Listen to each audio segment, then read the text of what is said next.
I think for a car, it will only make me look wealthier, which is not the case. The real sense. Yeah. Okay. But for land, it being an asset, that now will make me now wealthy. So I think for me, having a car, uko nje nakani kama I'm really wealthy. But saka ground, mambo ni different.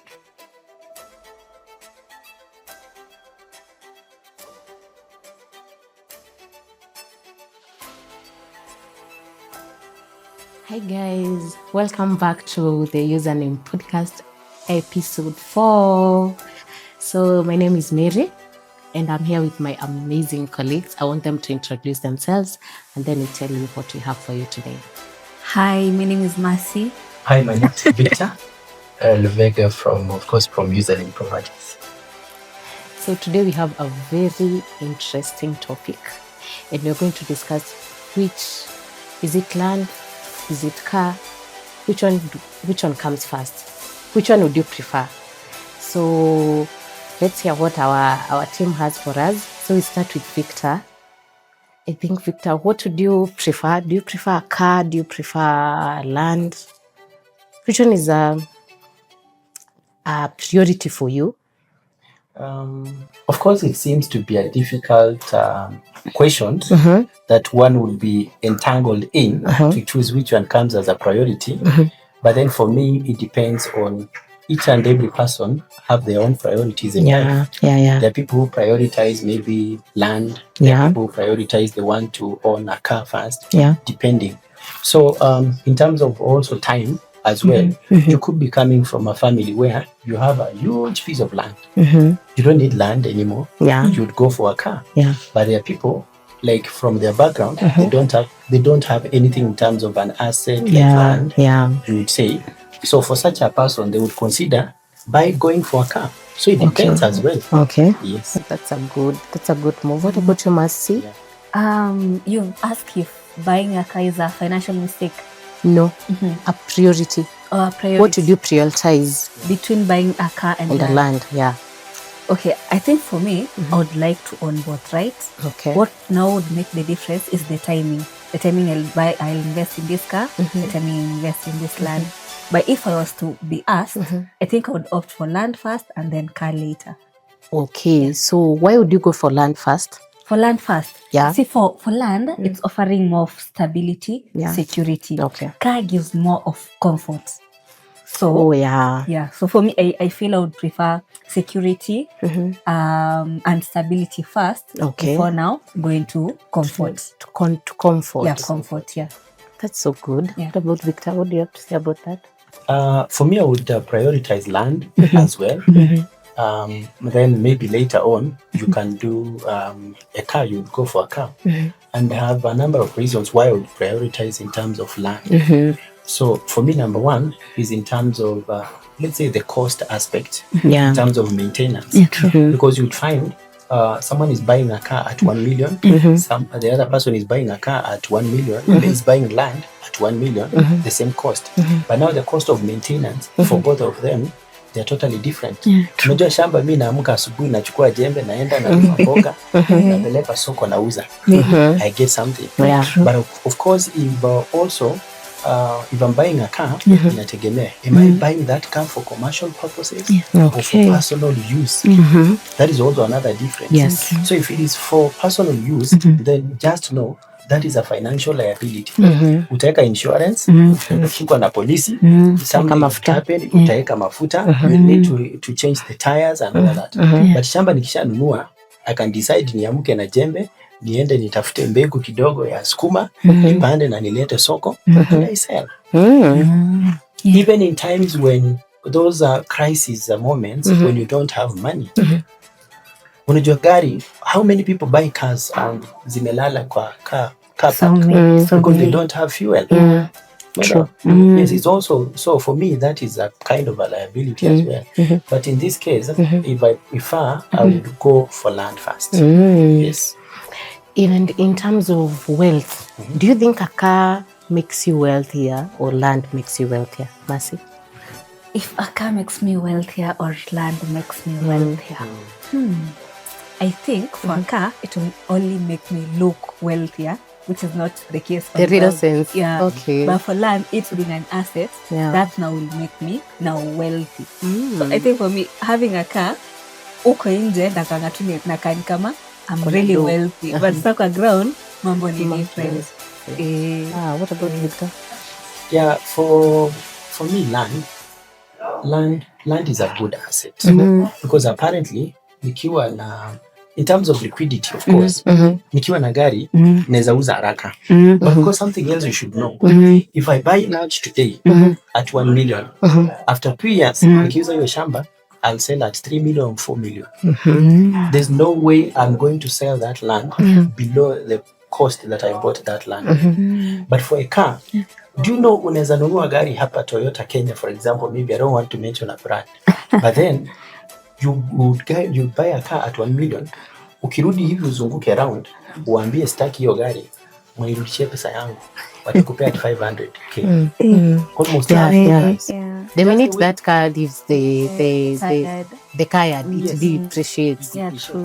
If you've gone to one of the shops in town, go and buy a gadget kama hii simu, ukizunguka hivi urudi uambie si nilikuwa nataka, wanakuambia kwanza, in fact they tell you we are not going to refund. Yeah, true. But for land, it's sure bet kwamba you are going to have a return value on this property that you've actually. So it depends also ni wapi pia unanunua hiyo shamba. There are areas that are really developing very fast. Unaona, maybe areas that are closer to main roads, development is coming in that area. Watu walinunua mashamba karibu na SGR line. You know what right now they are just even bypasses that are all over. Those people are now rich. Yes. You ask them, they bought that piece of land at 250 5 years ago, 6 years ago. Right now the property is going for 2 million, 3 million, 4 million. Yes. Na mtu alinunua at that time, the same time, gari, maybe ana hiyo gari. Yeah, true. Just the other day, I was with a client of mine. He was giving me a story. Kwa tunaenda kuangalia nini shamba yetu yoko Kimuka. Alikuwa ananiambia the dad has a land hapo Kibiko. Karibu 15 acres. Alinunua 1983. Hiyo land 1983. The 1 acre was going for 5,000. What? 5,000 shillings. Yes. Told me right now the dad is looking for buyers and the land is selling it for 15 million.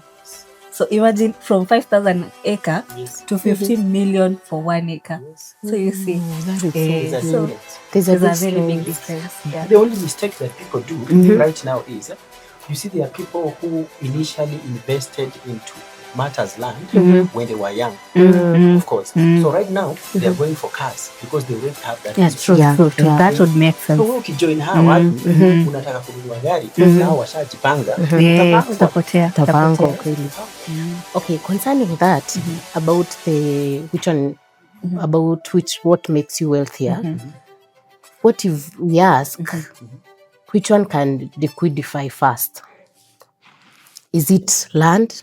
Is it a car? Like if I have an issue right now and I want money instant, and somebody has a car and somebody has land. Who do you think would be the first person to get a client, or who do you think would be? What do you think? Like let's say you own them and you'd want to sell. Yes. Unataka kupeana. Unataka kuuza. Unasikiza prices and we want to sell. Now, the reason why I would go for land is because by the time you're getting to sell your piece of land and all the processes that are involved for you to sell a piece of land, you would have exhausted so many options for you to solve your financial crisis. Yeah. But for the car, unajua umefikiria tu, I want to sell this car. I pay off a loan, and maybe I deal with a financial crisis at the moment. Mtu anakuja atakupea offer, gari ya 1 million atakupea offer hata ya 500 because he is paid. Yeah. So, unaelewa? But for the piece of land, lazima kuna those processes. Mwende mfanye valuation, mfanye search, mfanye nini. So by that time it means for you to avoid, it will help you to actually preserve that land because the processes involved, it's a very long process. Meaning you will have to go for another option. Now you keep that land for future use. So for me, for purposes, if you need liquidity in terms of cash very fast, but of course at a loss, and the car, Gary. I think I agree. If you want to preserve your cash, you want to preserve your investment, you weke kwa shamba. Yeah. Yes. Because of the processes involved. Okay, for that now, when okay, you've mentioned about exhausting All the other options. Yes. What if land was the only option that you had? If land was the only option that you had, then it means you'll have to sell. But of course, as I told you, the land you bought in 5 years ago at 1 million, even if you're going to dispose because you have a financial crisis, you're still going to sell at a higher rate. True. As compared to if you are disposing a car. True. Regardless, even if it is now your last option that you have. Yes. I think Mary's point is valid. She's trying to see if maybe an emergency comes up. If you have both, if you have the car and you have the land, which one would give you the most quick fix? For me, I would say both. So for the car, yes, we'll get a quick buyer. You'll sell it very fast, but you'll sell it at a loss. But for the land, it may take you a while, maybe a month, maybe 2 months, 3 months, but you'll sell it at a profit. So can we say that land is not an emergency fund? Land is not an emergency fund. Can you say it's a long-term investment? It's a long-term investment. And even in terms of liquidity, now the car now is a short-term because if you use at a loss, and in fact you just want to solve the crisis at the moment. Then Pia, about land, there's something about land that I wanted to mention. Like if you are now thinking of disposing a land, and now it becomes like it's the only option that you have. It's going to take you a long time for you to be able to sell that piece of land to solve your crisis. So meaning it is not going to solve your emergency. It is not going to act as an emergency whatever for yourself. So meaning in terms of land, you can only use your title as a security. Maybe to take a loan. That's another angle. That's so good. I think that is so good. Yeah, it's not and that in fact, most people and even financial institutions are going to trust you on matters land than a car. So can we say, because I think also a car has a logbook. Yes. Yeah, true. And land has a title. Yes. So are you trying to say that the title has more weight than a logbook? Before you sell any of the two, there's something that is called valuation. It has to be done. So a car will be evaluated depending on how many years from the time it was actually manufactured, and how, depending on the usage, that kind of car that you're having, maybe you're disposing. But for the piece of land, valuation that was done in 2005, you cannot compare with the valuation that is going to be done in 2026. True. So before you sell either of them, there's a valuation process that is going to be done. So in terms of, even if you're going to secure a loan on a piece of land using your title, of course you're going to get a higher amount than compared to the car. True. Oh, because I've also seen this thing in hospitals. If you are a patient and you don't have that amount of money that they are to settle your bill, you give title as a security. Yeah, true. I don't think you can give a logbook. Yeah, they do. Right now they don't allow. Oh, so the title has more value. What if you give out your logbook as a security, and then it happens logbook yako imeshikwa with a hospital because of the benefits. Then your gari involved in accident. Logbook. Yes. Your gari pote. True. But for the piece of land, they know. That is, I love. I think I love that idea. I've not seen that aspect of the title weighing more than the logbook. But I also have a question. Okay, you're buying land. What are these hidden costs that a client is not aware of when you're buying land, and also when you're buying a car? What? Of course, there are costs apart from maybe the price written or a person telling you this amount of money. Do you think there are other costs, or what do you think? Are there broker, like for a car? You find that so many people are brokers.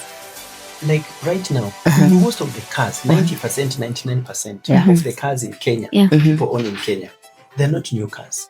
True. They are ex cars from Germany, from Japan, coming to Kenya. So meaning, those cars zikikuja, ziko na kasoro yake pia. Need to go back to the garage and to the mechanic. But sasa hii shamba mimi nimenunua straight on. I've already done my due diligence. Nimeconfirm shamba iko sawa. I don't need anything else. So the due diligence and the search is the cost that come with land.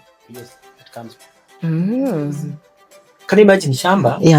If you want to improve, let's say you want to dispose of your car. Na umekuwa ukitumia for the last 5 years. Unajua you use to a certain price that you want, you need to go back to the garage, you repaint, you do tires, you do whatever, that is still a cost. But ile shamba mimi nimenunua, when I'm going to another country, nimeiwacha for the next 5 years. Nikirudi, value imeongezeka. And I was not doing anything on that piece of land. Mercy, what do you think about the charges that come? Like the charges that comes with buying car, with buying land. With buying land. I think before anyone now chooses to buy either of them, either a car or land, of course you should go out there and do your homework.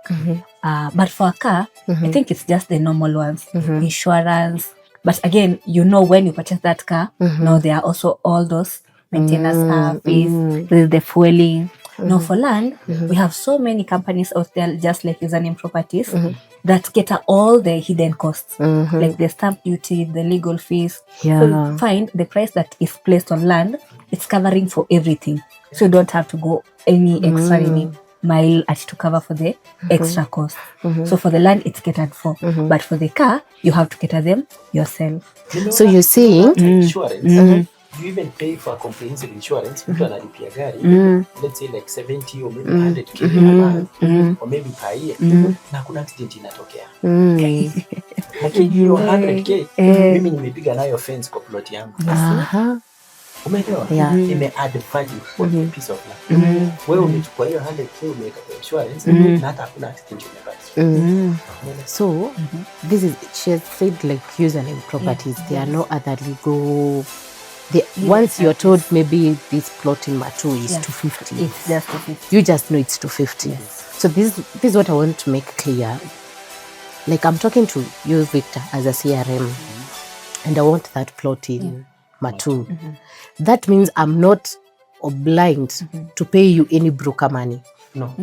So you are representing the company. The beauty about Username is one, and this is where now our customers find it easy to buy properties from us. The price that we give you is all inclusive. Yeah, true. Oh, okay. Uhitaji kwenda kwa lawyer, uhitaji kuzunguka mahali, because they've actually done all the due diligence before we buy that piece of land, before we subdivide.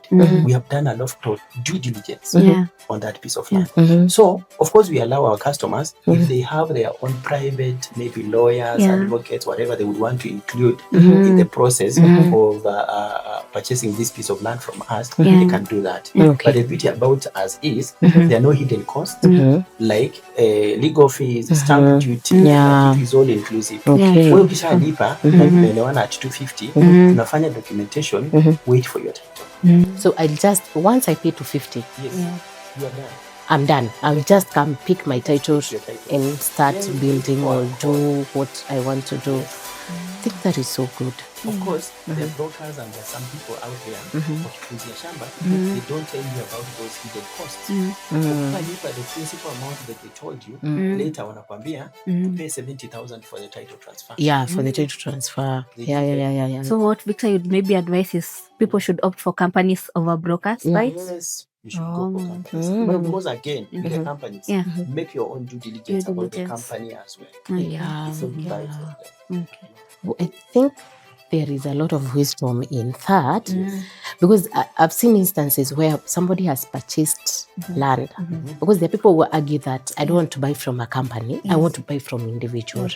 But the amount they are given is not inclusive of, going to government or going to Wakili, doing transfer, and probably this person has some issues with with his children, those family community. family issues. So we're saying username is once they tell me this is the land, I shouldn't expect any crisis of maybe this person did not want to sell, ownership issues. So we're saying that once I get username, once I come to username and I want to go to Kikuyu, maybe I want to settle in Kikuyu, that means that once I buy, I finish my amount. That's it, we are done. We have I don't have any, you people will not call me and tell me, oh, Title did this. What we just agree on is the timelines on when we are going to have these titles ready. Wait for our call. Okay. Yes. Oh, I think something else. Even for groups and chamas, we also advise them when you come to username, we have plots that are already subdivided. So let's say you are a group of 10 members in a group or chama. Kujieni is a plot that are already subdivided. For you to avoid the cost of subdivision, get it. So it's going to be easier because we've already done for you the due diligence, or subdividia, and the plot on a title. So if you are 10 members, buy for each member a plot. But then because I've never seen a group that is buying a car. Yes. A group doesn't buy a car, What happens? Oh, yeah. What happens? With groups ukinunua, kuna mtu atakasirika siku moja aseme maisha nataka pesa yangu. Na kama mnipei anachukua taya moja ya gari But fulani Vita kwani uko na first hand experience. I'm telling you. Okay. So for cars is not good, especially for groups, because groups watu wanakosana. So if you're there and you're in a group and you're looking for somewhere to invest, please come to username. We've heard that our titles are ready, and also we've already subdivided the land. Meaning, if you also want a land as an individual, you can also get it. You can also get. I love that. I think I love that. So the idea of kuna mtu anakuja anakuambia mimi nataka eka moja kama imeshikana. Wewe si mwerevu. Kuja nikupe plot 8 zimeshikana. 8 yes, zimeshikana. That's an eka. Kweli. Ukinunua plot moja, ukinunua eka moja, wewe as an individual, ukae ukijua ukikatakata hiyo plot into pieces, plot moja inapotea, utabaki na plot 7. Juu hii moja itakulwa na barabara. Because you need a provision ya barabara when you're doing the subdivision. So Mercy, I want you to talk to a young person, a Gen Z, and then who has money and is looking for an investment to make. I'm talking of a middle class Gen Z. Wacha tusiongee hawa wako juu.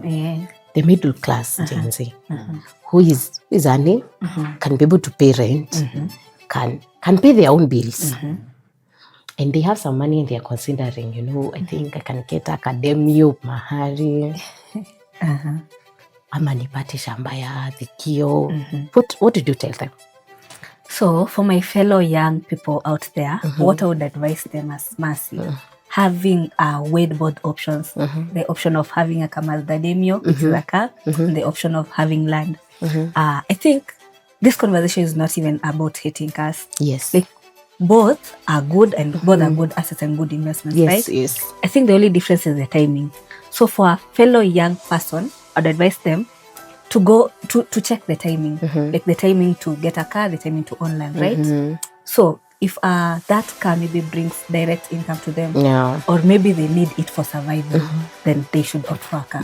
But if not, like if it's just for luxury, unaona kuku nini kuonesha uko nje uko sawa, lifestyle nini, I would say that now will be more of a liability to you.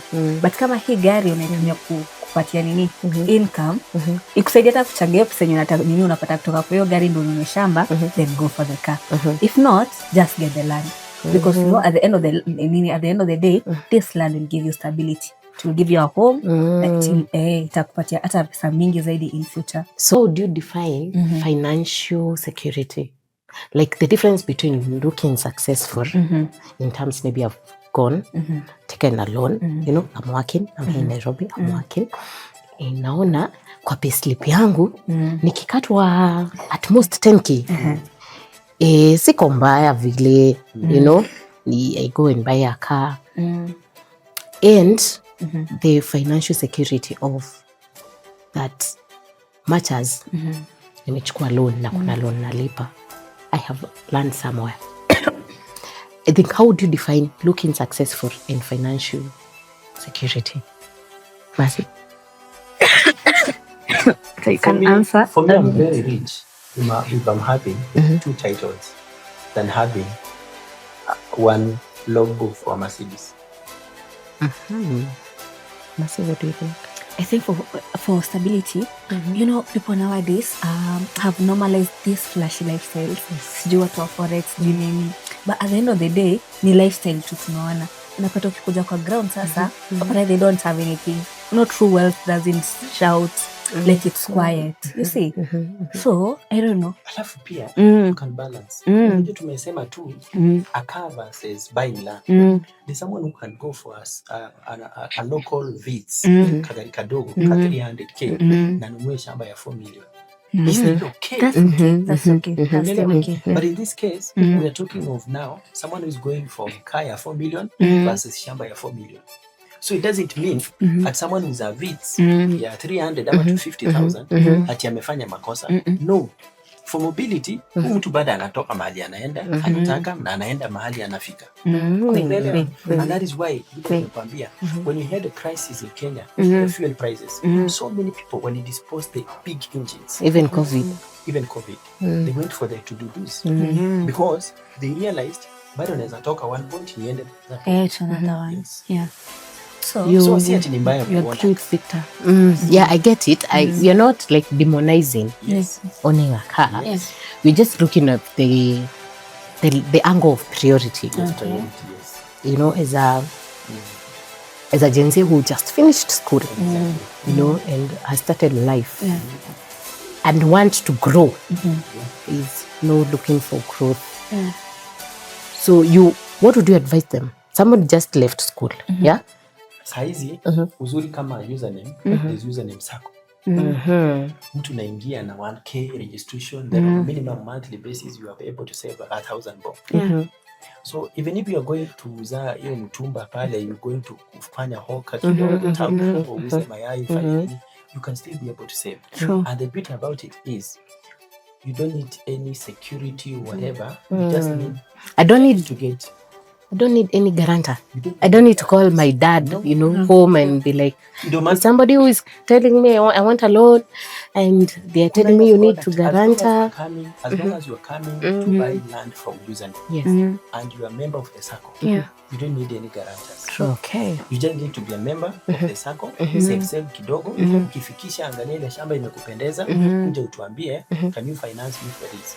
Na hiyo tunafanya kusoma. In the next one, if you are landowner. And does that mean that I have to be like, when I'm coming to username sako, lazima nikuwe nataka shamba? Na kama nataka school fees? Username sako is operating like any other normal sako. So it is not just sponsoring buying of property. No. You can still grow your savings. Yes. Okay. There's that room to join the circle, nurture your savings. If you want, circles usually give loans against your savings. So if you want a loan, you can take it. If you just want a platform to save, then it still offers that. If you want a platform to save and get property, you still get that. So it's a 360. So as we are rounding up our conversation, and thank you so much for creating time and coming and coming so that we can talk to the young people. I'd want you to give one, pitch to someone who want to buy land, and probably they don't have the full amount. Okay. To explain to them what's the process of buying land in username, and what properties do we have in username. Okay, for someone who would want to buy a property or maybe to own a property from username properties, the process is very seamless. and very simple. What you only need to do is for you to have the intention. The intention of owning the property. We are able to guide you through the process. Number one, come, visit us, join one of our free site visits. Depending on the choice of your area, like we have properties in Juja, we have properties in Nakuru, we have properties in Ngong, Kimuka, we have properties in Konza, we have properties in different areas.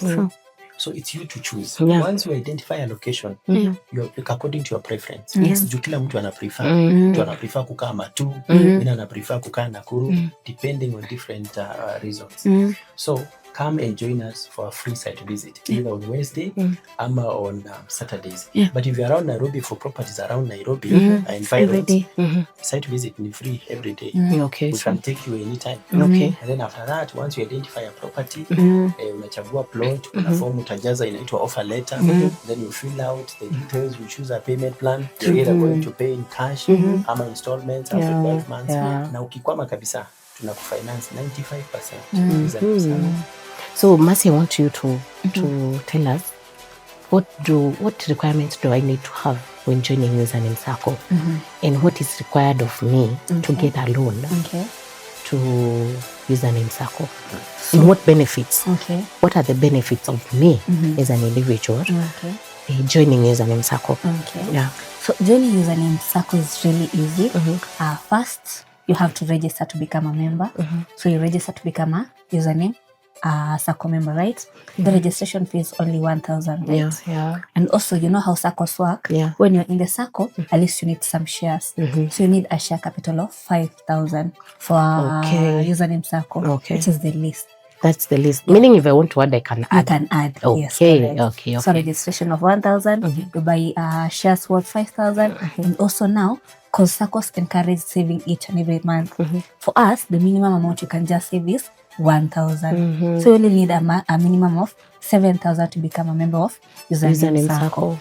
It's now linked to gaining a property. Now you have to build your savings for at least 6 months.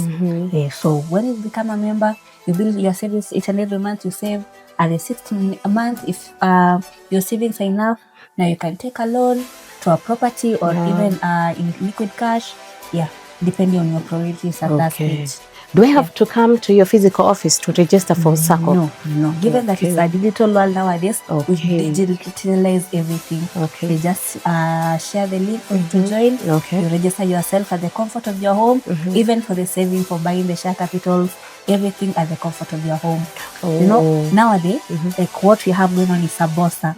Like we support you from back end. In case you need. You have any troubles maybe registering or buying the share capital. But you can do it yourself. All right. So I want Victor, you tell us the offices that Username have. In case somebody want to come to a physical, there are people who kulingana na vile watu wameoshwa huku nje. There are people who would want to physically visit the office, get to know if this office is real, how long have you been operating, so that I know even when I'm investing, I'm having, peace of mind. So I want you to tell us the offices that Username have and where they are located, so that our viewer can know. We have an office in Nakuru, Assumption Center, 6th floor. Most people call it Mercy Mission Hospital. We are in the same building in Nakuru. Then in Nairobi, we have 2 offices. One is in town, that is on International Lighthouse.